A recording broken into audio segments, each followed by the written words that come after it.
Hi, and welcome back to Onward Shift's podcast.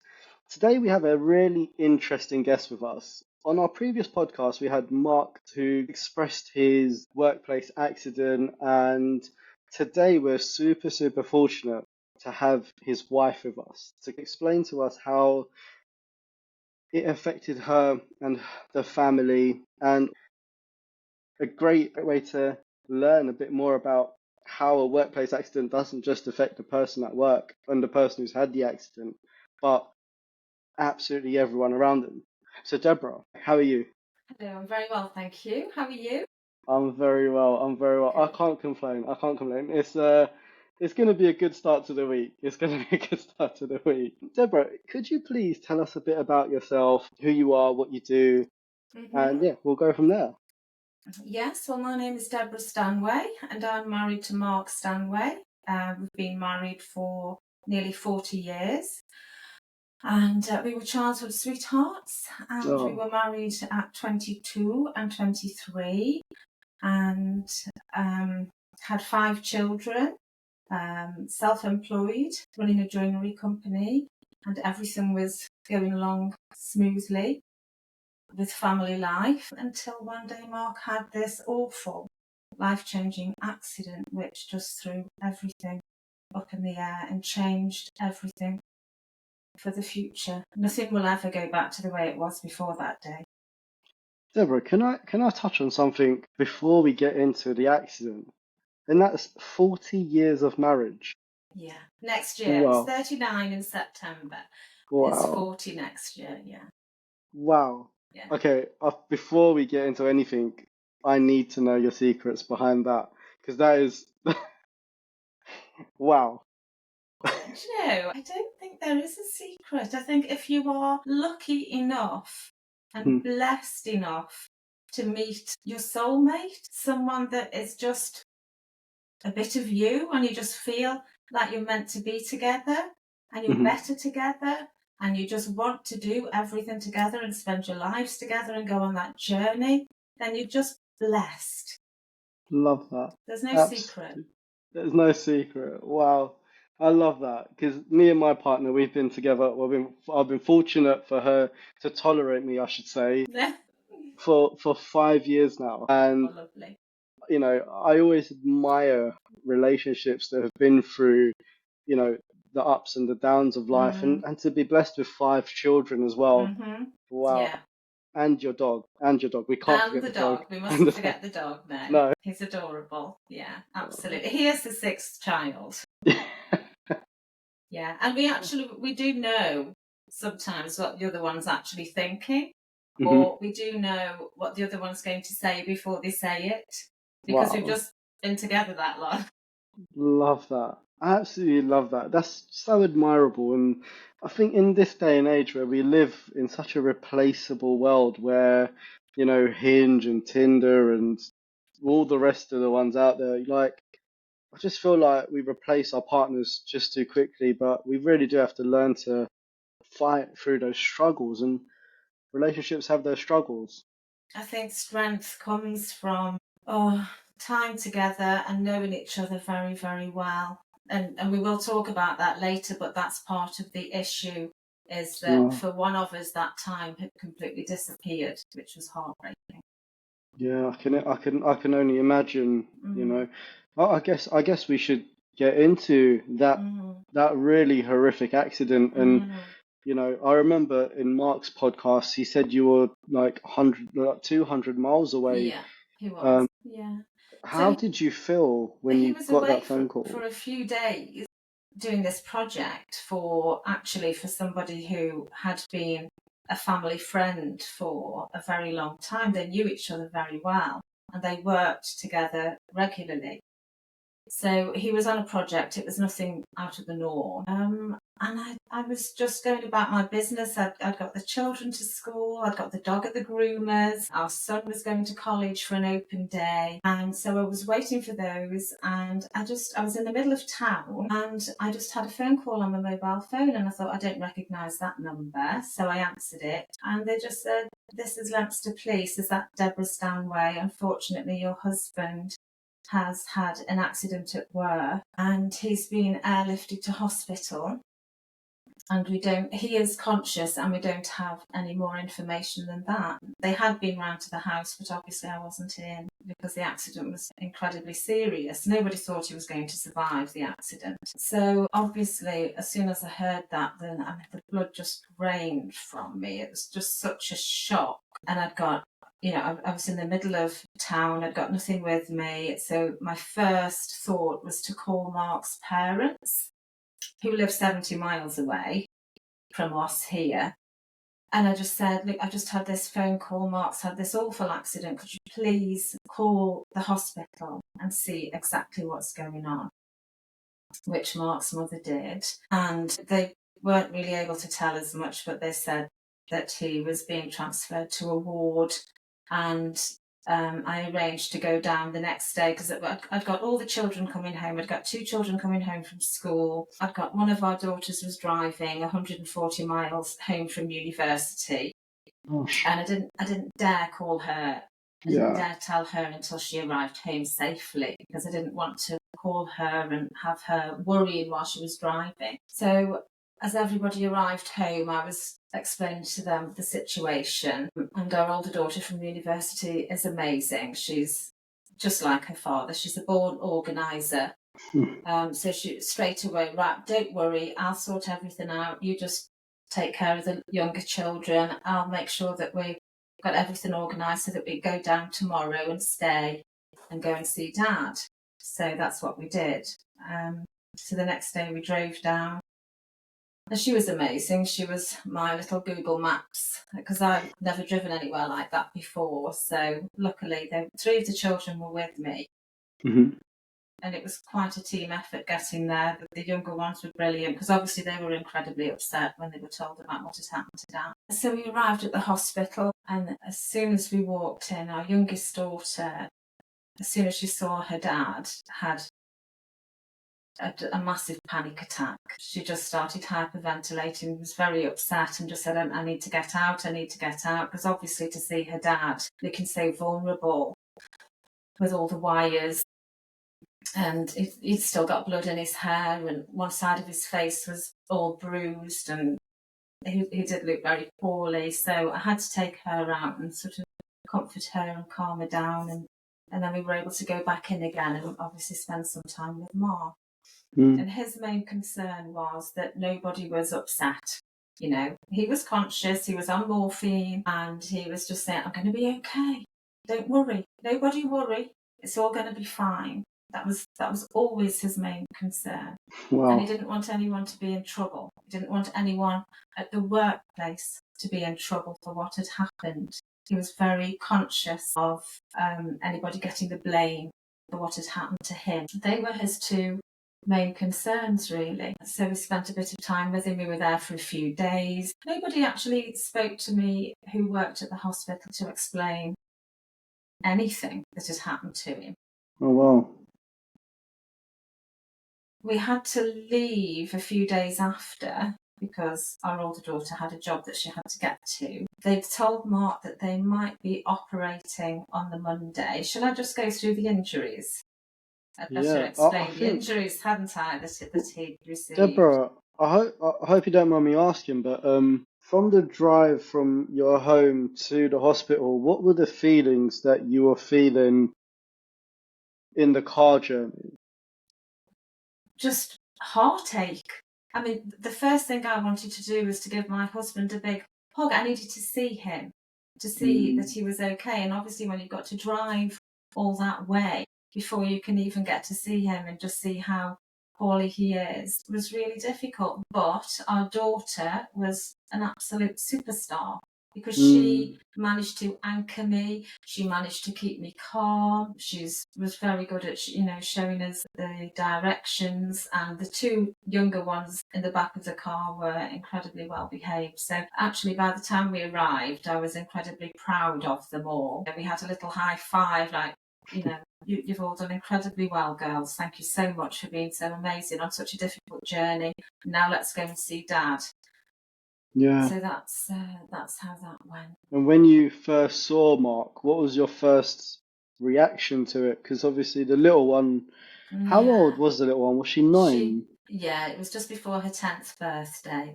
So the accident happened on the 2nd of July, and it's her birthday on the 20th of July. So she was Oh, just coming up to 10.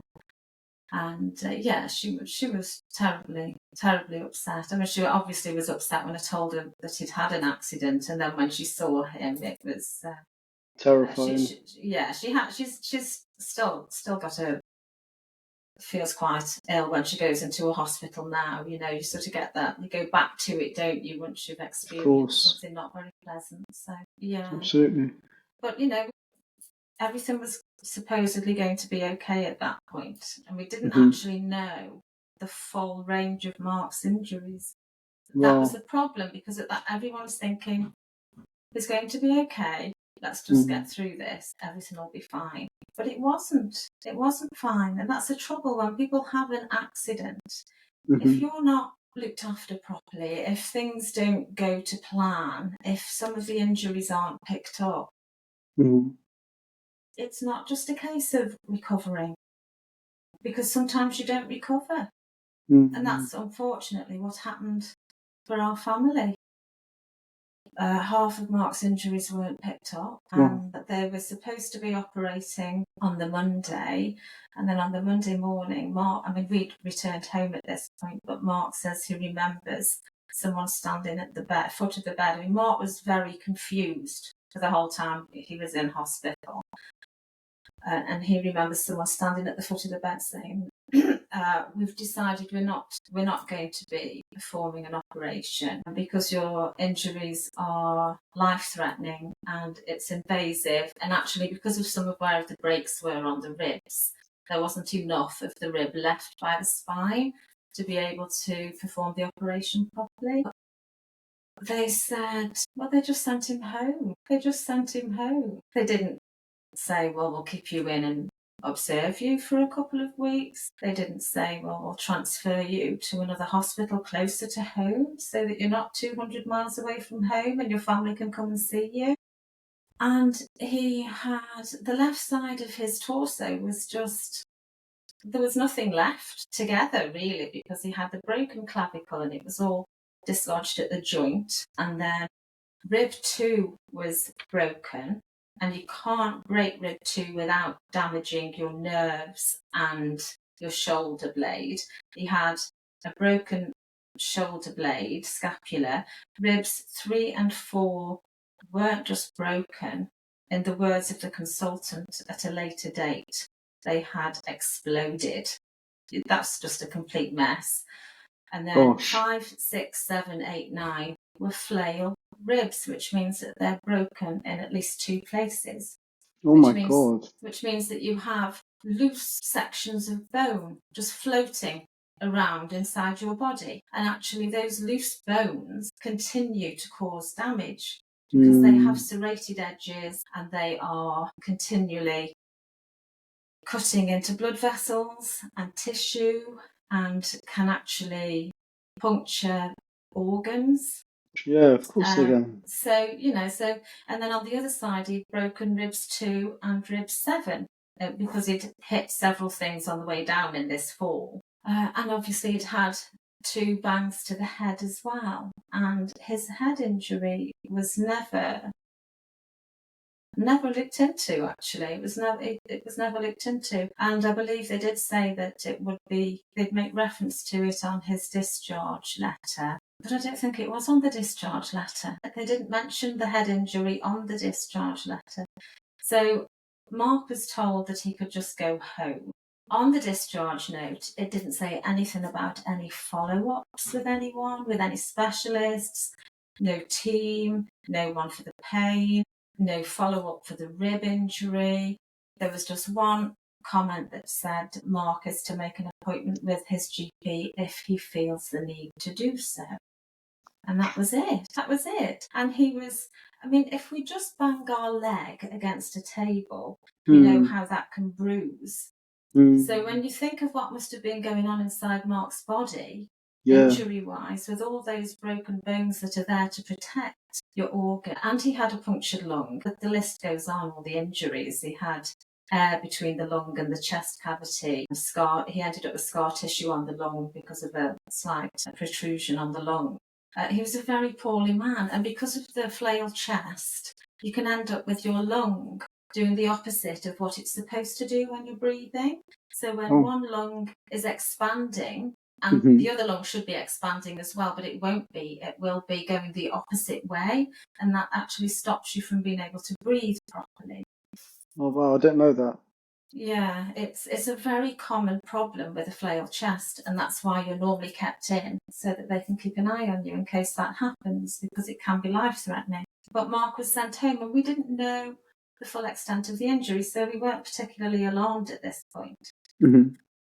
It was just, in fact, it was actually, hooray, he's coming home. You know, he'll be here, we'll be able to look after him, he can rest and get better, you know, have a slow recovery.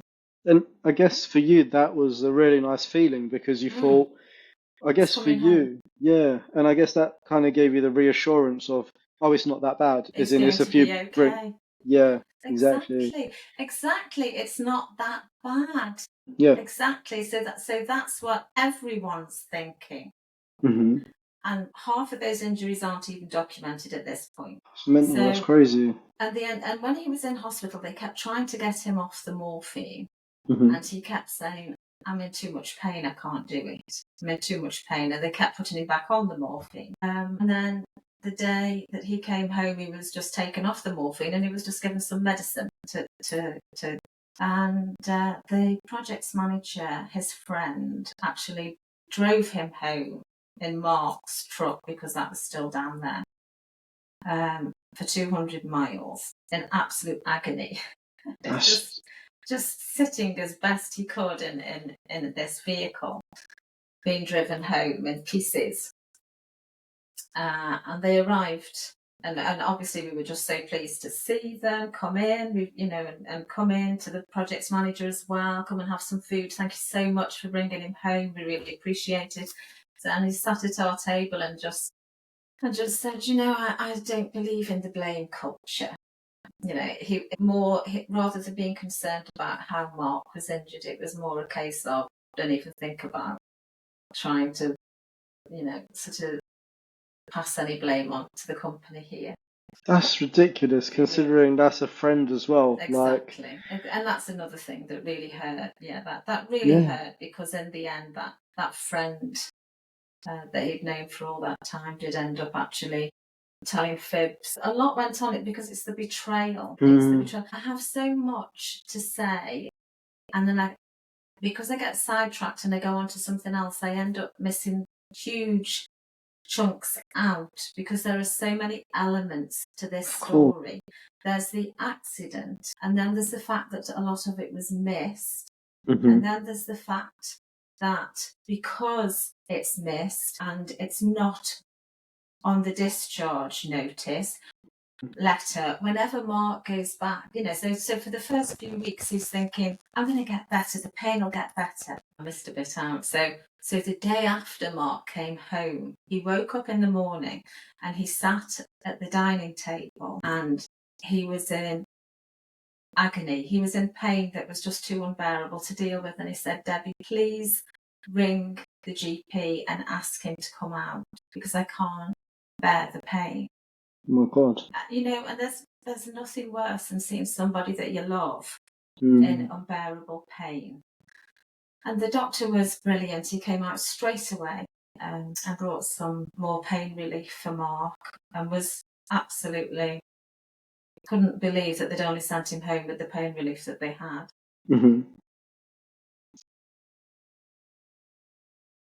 And then a couple of days later, we were in bed, and Mark woke me up saying, Debbie, I can't breathe. And he'd opened all the windows in the house. And he said, can you please call 999? I can't breathe. And this is the lung situation. So I had to ring the emergency services. Mark was outside trying to gasp at air so that he felt that he was getting air in his lungs. And they came out, and eventually Mark was sent to a local hospital as an emergency patient again, because he'd got this problem with his breathing. And that's when they found some of the other injuries. That's when they discovered the injuries to the ribs on the right-hand side and some of the other injuries on the left and the broken clavicle. Some things became more obvious. And then Mark was sent home again, and the pain, rather than it improving as time went on, it was getting worse. And he couldn't understand why it was getting worse. So we'd keep going back to the GP. Yeah. And saying, I don't understand this. And they were saying, well, Luke, you should be getting better. It looks like the pain is all in your head. What? Yeah. So this is what you're up against at this point. So, and I'm thinking it's not all in his head, because as time went on, you could see Mark's torso change shape because everything has twisted. Because he's been walking around with no support whatsoever on the left-hand side of his torso, those ribs have just not healed properly at all. So his torso is actually twisted. And we went to see one thoracic specialist who showed us a reconstruction of Mark's ribs that was perfect. And we knew that wasn't true. We knew it wasn't, but how can you sit there and say any different when that's what they show you? And it wasn't until Mark went to see a different specialist at a different hospital. So is this his third hospital then? This is his third hospital. Gosh. And he goes to see a different specialist, and as well as all the physical injuries, his head, he's got no memory, he's got no attachment to any of the children. He doesn't recognise who he is when he looks in the mirror.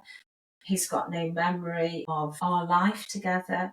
When he looks in the mirror, he says he feels like he should be seeing a little boy looking back at him, not a grown man. Oh, God. And because of all this, because I'm watching Mark just disappear, and he's got no connection with any of us, I'm dealing with my own feelings then, obviously, because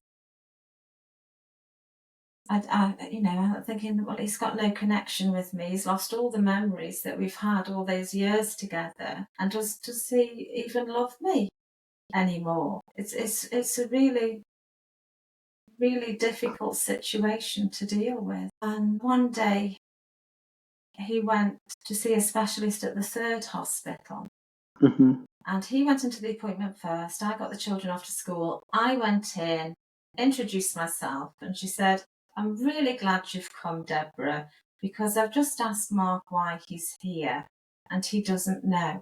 And that's how bad it was. His memory was that bad. He didn't even know why he'd gone to see the specialist. And I said, well, he's here because he's struggling to breathe. And that's why he's having some investigations done. And also he had this head injury. And that's why he's got trouble with his memory. He'd forgotten how to do his job. He didn't know his left from his right. His brain was just not working properly at all. And this consultant took some x-rays of his lungs, and we all stood and looked at these x-rays, and she said, never mind his lungs, look at the state of his rib cage. And that was the first time that we'd been shown a true x-ray of Mark's rib cage, and obviously it was just a complete mess. So, because it had just been left to its own devices and it hadn't healed properly at all. So the second hospital said it's completely fine. The third hospital says it's absolute shambles, like you said it was. Yeah. God. Yeah. How does that make you feel? Like the betrayal it's there. a weird one, because you've got the betrayal, obviously, because you know that somebody's made a decision, and then everybody's closed ranks off the back of that, because no one wants to know then, and that's what you're up against, because no matter how many times you go and see people, we're just not going there. Mark paid for a private scan because he was desperate to get to the truth, and even then this gentleman didn't want to answer any questions until he sort of got to a point where he had no choice. And then we went to see another specialist at the third hospital who sat Mark down and had a very profound conversation with Mark. And he says, I do have to tell you this. He says, you have malunion of the chest wall of the ribs. And that's obviously where all the ribs have just healed completely wrong. And you have nerve damage and your shoulder doesn't work properly. That's why he's in pain whenever he couldn't use his shoulder at all because of the ribs underneath the shoulder blade had just exploded and then just healed all wrong. And he said, I do have to tell you that you're not going to ever be a joiner again. You'll never be able to have that physical ability again. And obviously that was quite a hard conversation to have, and it was very hard for Mark to hear because then he knew that he was where he was, and he'd lost everything. He loved his job as a joiner. It was his entire life. He loved making things with his hands. His hobby was making things with his hands. His hobby was to come up with incredible designs for the house and then just put them together, you know, and do all these wonderful things to the house, and we'd all be saying, wow, that's amazing. What another great job you've done. He just got so much pride out of his skill and using his skill. And to not be able to do that anymore was incredibly difficult for Mark to come to terms with. Sorry, I don't mean to smile there. It's when you were saying about how much pride he gets from his work and his craftsmanship, it's weird because as someone who's also in the construction industry, I know that feeling of when you stand back and look at your work and you go, I did that. Yeah. And then it's like, when you're saying this stuff, I'm like, God, this is so close to home because it's like, it's scary almost because it's like one day I could go to work and I could have an accident, and then to think because of that accident I could never be an electrician again. It's like you smile because there's the pride and you understand that feeling, but then it's instantly like, oh my God, well, that can be taken away, and it's really, I can't imagine what Mark felt like because wow, that's an emotion. How do you come to terms with? I'm not sure. Well, Mark didn't really come to terms with it. He sank to a very dark place. His pain was worse than ever. It was constant. He couldn't use a mouse on a computer without the after pain being excruciating. Gosh. And so he reached a point where he turned round and he said, I don't want to deal with the pain anymore. I don't want to be here anymore.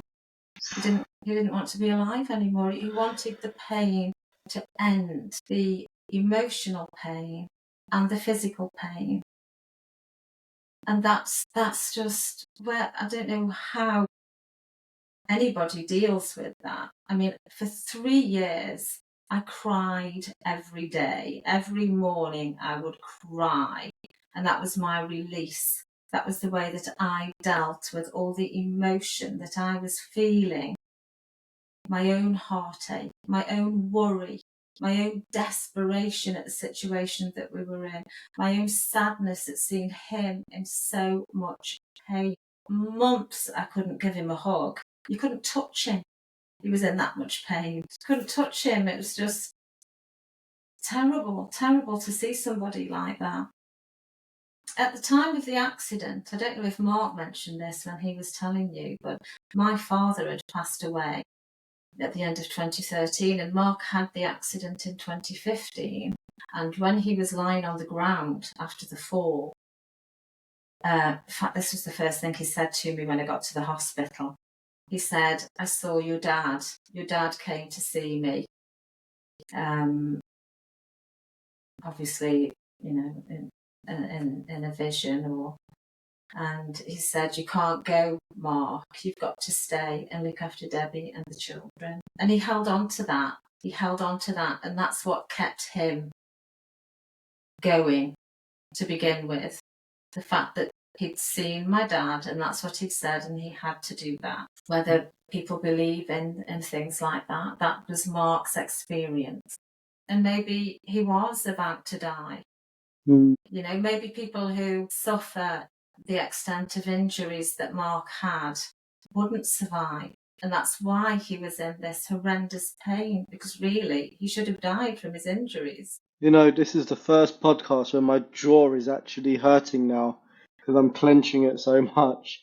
As in, you know, when I spoke to Mark, I don't know if he downplayed it or if he just can't remember, he couldn't remember, but poor, this is heartbreaking. Like, poor, this is genuinely difficult to listen to.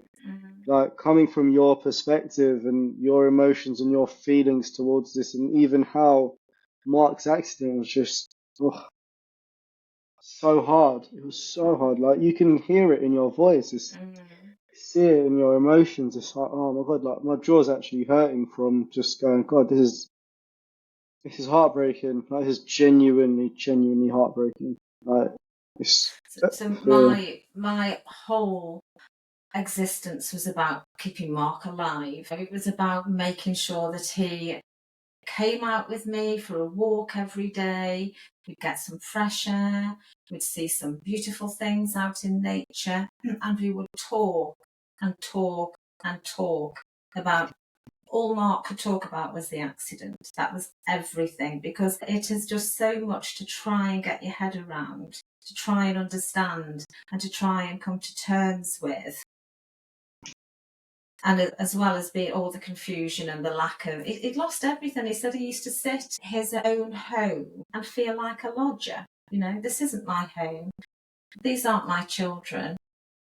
This isn't my wife. I feel like a lodger in my own home, because he just lost that connection with everybody.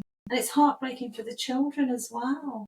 Terrible. He couldn't sit in a room with us because he couldn't deal with noise. He couldn't cope with voices. He had tinnitus. He had headaches for months that would drive him to distraction. He still has tinnitus. He's learned to control it, to come to terms with it, to be able to he will focus on something else and it's always there in the background. You know, little things like that, but they just all add up, and he's dealing with all these things all the time. And so he reached such a dark place. It was talk, and I would listen every day. Right, then let's try and make new memories. Let's try and come to terms with it. And we knew it was going to be a long journey. We didn't really know where it was going to end up, but it was a case of, let's just keep going, just take it one day at a time, just get through today, then we'll focus on tomorrow. And at some point, Mark started to lift himself up out of that dark place. At some point, he'd hit rock bottom and he started to come back, and he found a project. He suddenly said, right, I want to create something to stop anybody else having to suffer what I've suffered and what we've suffered. I want to do something to help other people so that this doesn't happen again. So he started to create an app to be used on construction sites, and he spent such a long time, and it was a project, and it was good for him. It's good for him to put his mind and focus on something positive. And he said if this app had been used on the day of his accident, it wouldn't have happened. It's that simple. And it's not a box ticking exercise. It's not something that you can just cheat your way through. It's not something that you can just not do. You know, it's actually training people. The more you use it, the more it trains people to subconsciously look and be aware of any potential hazards around where their working space is, so that hopefully things can be avoided. Is this a free app or is it a paid app? No, it's a free, completely free to use. It's not about making money. It's about giving back. It's about just stopping anybody else suffering what we've had to suffer. And I'm Is so it? proud of him for doing that. Yeah. Achieving that, coming back and creating that app was massive for Mark. And that was a huge step back from the darkness. That was massive. And from that point on, he's gone from strength to strength. His memory has started to come back. His skill set, he can't be a joiner, but his memory is sharper, and his knowledge. He has so much knowledge of the construction industry from all those years, and that's all there. That's come back, and he has so much to share with other people, to pass on to other people in the construction industry, so that that's not lost. Yeah. And I've said to him, you know so much that it's a shame if it isn't passed on to the next generation, so that they can learn the same skills to the same level of competency. Can I please know the name of the app? It's Shaco. I'm just going to write that down, because I think what I can do is I can put it in the description so that people absolutely. can download it. It's there. It's there. There's a picture. Oh yeah, there it is. That's Mark with our daughter. Yeah, that's just before the accident. That picture was taken. Yeah. Big smiles, I see. Big smiles. Absolutely. Yeah. I'm going to just write that down. So it was SHAKO.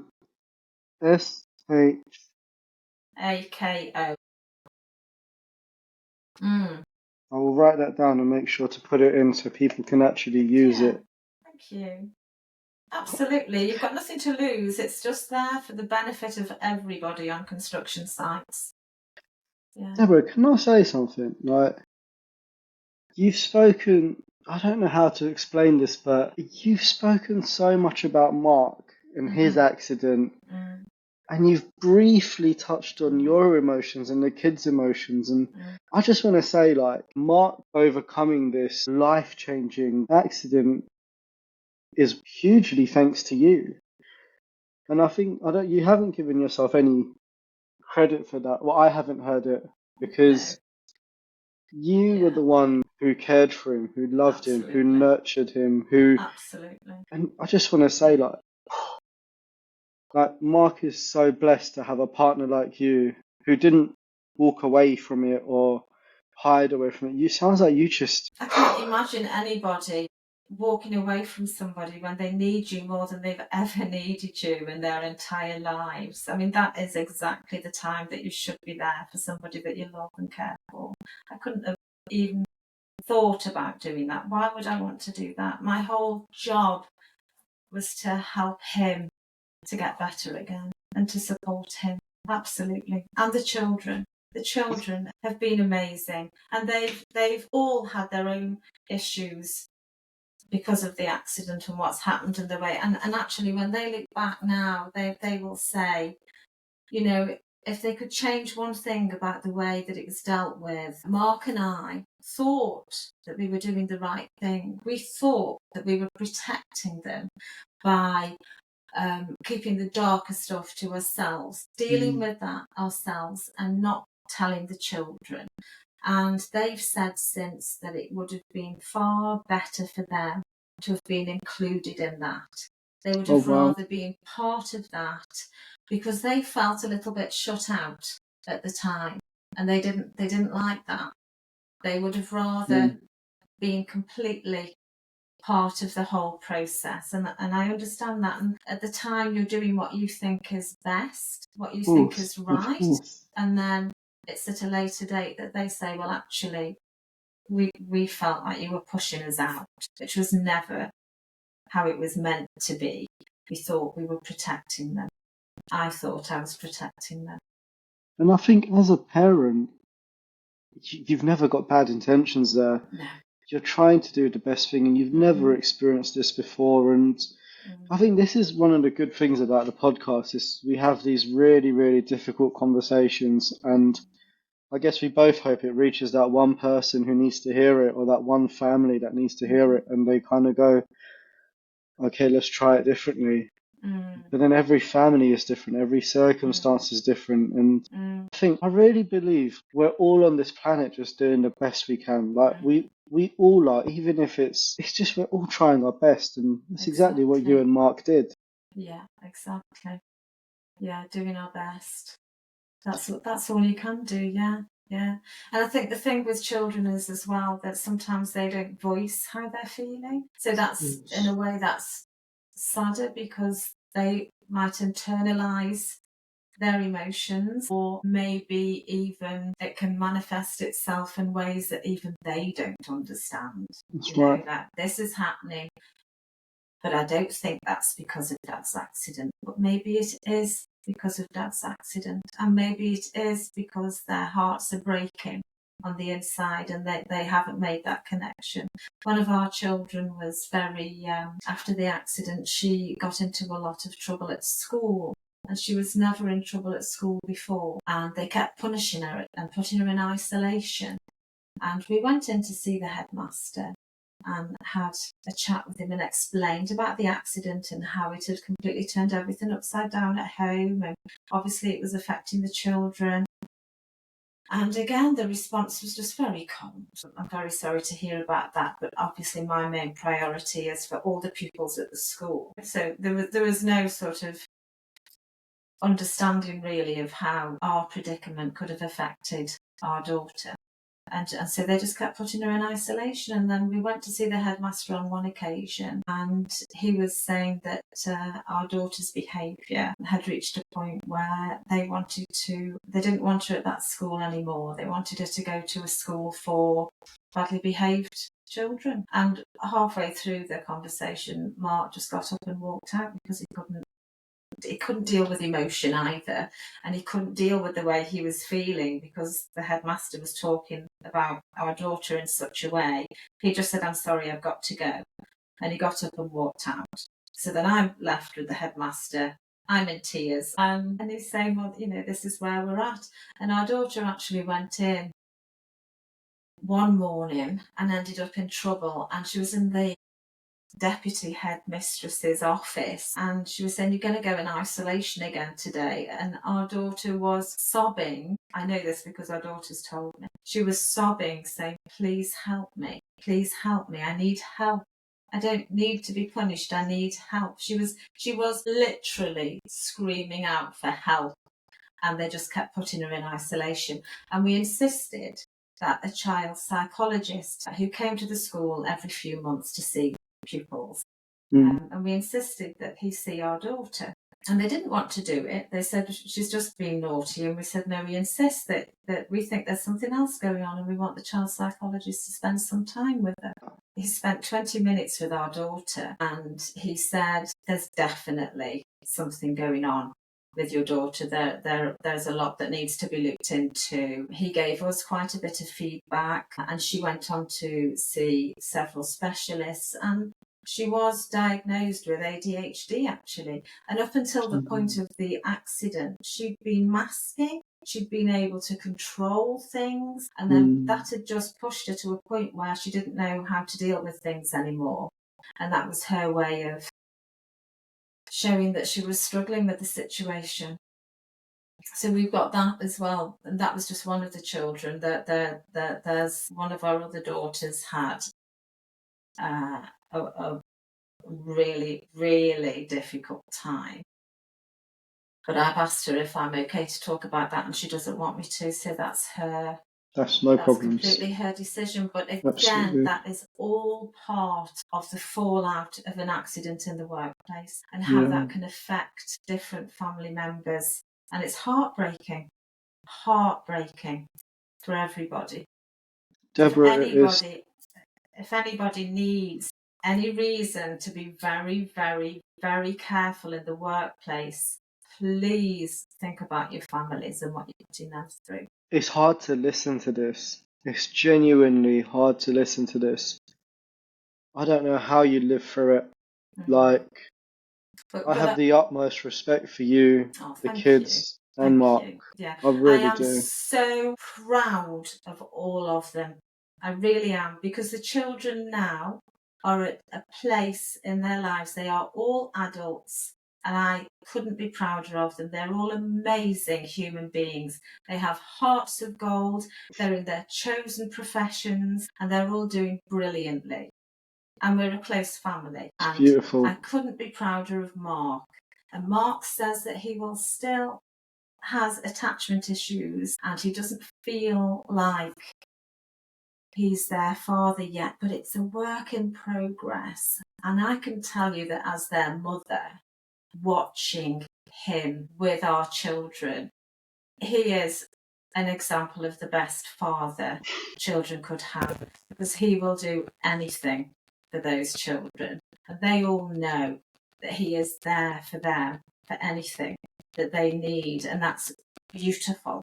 And that's what parents should be like for their children. But so he still has this connection issue, but I see how he acts and reacts with our children, and he's a good dad. Deborah, are you proud of yourself? I'm proud of all of us. I am proud of myself, actually. I am, because we've come through a really, really awful experience, and I'm proud of all of us. I am super proud of Mark. He is an incredible human being. He really is. He is. And super proud of our children as well. Deborah, it sounds like you are the rock of the family, and it sounds like you still are. It really does come across that way. Even the way you speak, you put everyone before you. And God, I can't. You're the least selfish person I've ever spoken to in my life, I think.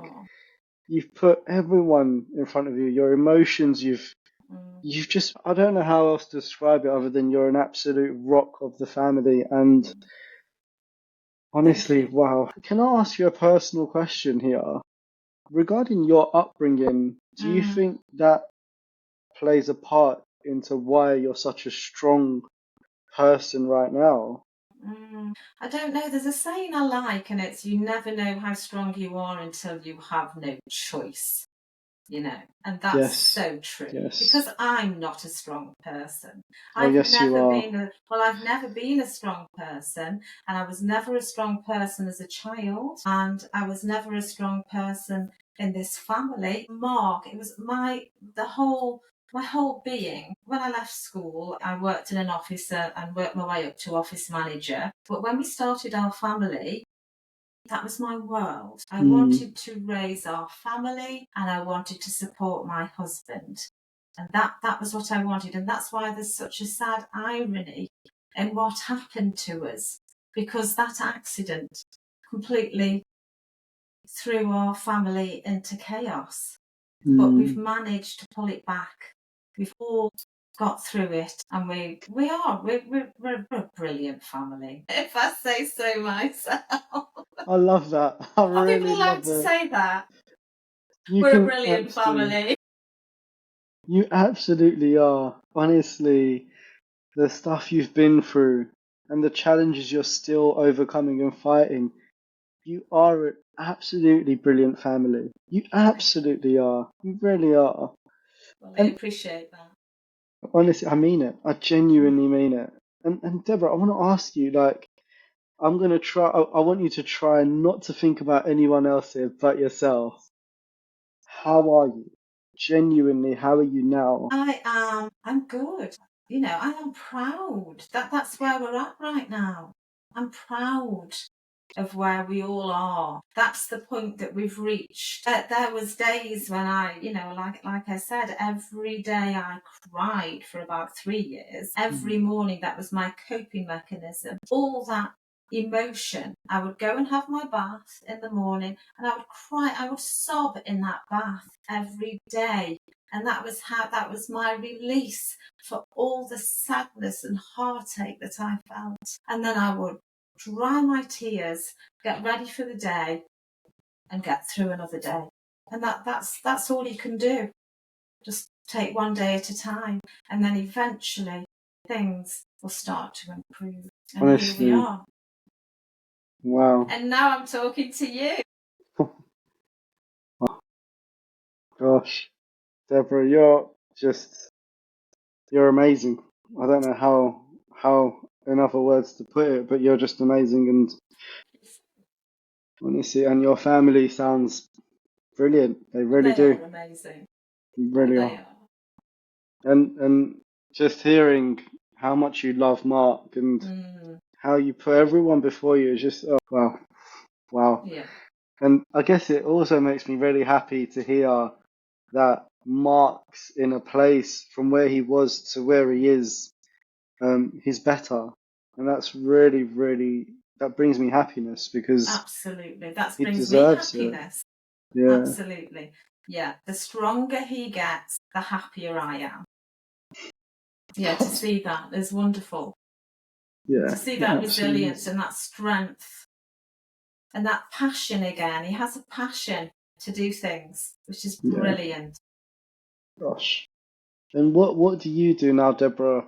You know, now that you've got a bit more free time. Well, I support my husband. You know, Yeah. spend as much time together as we can. He's still passionate about the health and safety in the construction industry. Yeah. He wants to be able to go out there and talk to people.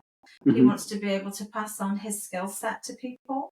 He has so much to share, and I'm sure people would love to hear it. Absolutely.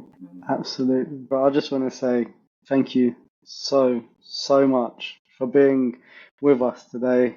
I know it's late in the evening as well, so I really appreciate you taking the time out. And you know, I'm so genuinely happy for you and your family that you're in a better place. And I'm so grateful that you've been on the show and you've expressed how a workplace accident can affect everyone. But if somebody has been through a workplace accident, then they can get through it. It's hard, but they can get through it. They can get through it. Absolutely. Absolutely. Just take one day at a time and better days will be ahead. Yeah, absolutely. Yeah. And if you do have the support, that's good. You know, if people have some, it's when people don't have support, then they need to reach out to somebody, anybody, and talk. I think one of the best things you can do when you're suffering on the inside, when you have mental health problems or concerns or worries, or you're in a dark place, talk about it. And the worst thing for me was when people just didn't care. And it was a feeling that people didn't care. And when I was suffering my own heartache and sadness, and I was sending email after email after email to the hospital, and they just didn't care. And that's the worst thing. That's the worst feeling. Nobody cares. The feeling that you're all alone is the worst feeling. So reach out, and please, if you are the person that people are reaching out to, please listen to them and care. Invaluable. That advice is just invaluable. So important. No matter what someone's going through, to reach out and speak about their things. Bottling it up is the worst thing anyone can do. So you couldn't be more right in what you've just said. So couldn't be more right. Oh, what a podcast. Gosh, that's as I said, my jaw was hurting halfway through because it's so hard to hear. Again, Deborah, I just want to say thank you so much. Yeah, thank you for so the much. opportunity. No, not at all. But yeah, I really appreciate your time, Deborah. Thank you so much. Thank you.